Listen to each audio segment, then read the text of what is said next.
Pink Floyd drummer Nick Mason was at Cadwell Park with his 5-litre Ferrari.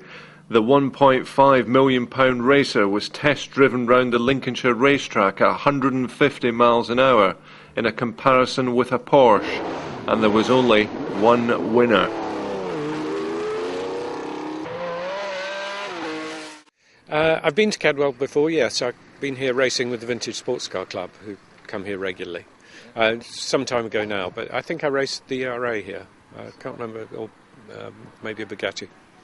Well, it's just so beautifully sort of tidy, I suppose. It just looks terrific. I mean, it's always been a great circuit, and I'm sure the circuit itself is the same. But it's just so nice to see the infrastructure looked after so well. I was brought up with motor racing. My father used to race himself, so I was taken to Silverstone to watch him racing a vintage Bentley, which we still have in the family.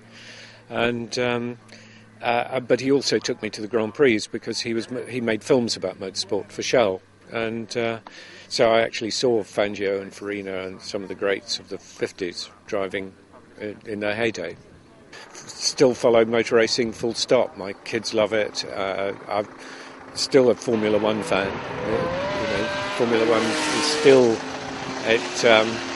it goes through different stages, but it's still the pinnacle of motorsport. I think the problem is with motorsport, or with Formula One in particular, is it's such a technical sport that I think 90% of what's actually going on in terms of the contest is missed. And I think possibly more information for the viewers on what's going on, how the fuel calculations, the fact that the teams are always watching each other. I think there are occasionally people who think that slick tyres made it more exciting, not understanding how a tyre works. There's probably quite a lot of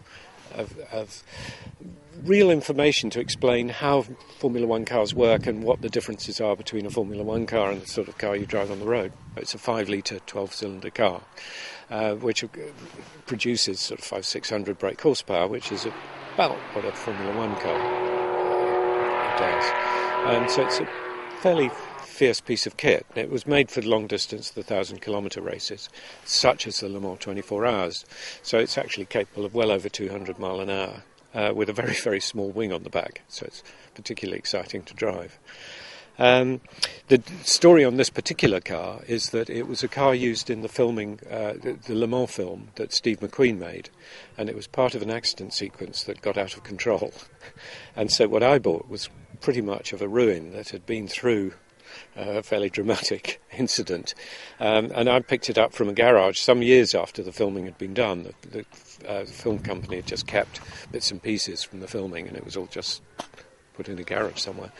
And I bought this thing, and we went through it, and we got all the right. There were bits missing, of course. Some pieces had been burnt. The cockpit had been burnt out, so we had no gauges. But by looking at other cars and getting help from other people, we assembled all the missing parts and put it back pretty well as it was. Now, the Floyd, what's your vision for Pink Floyd in the coming years? Pretty misty, I think.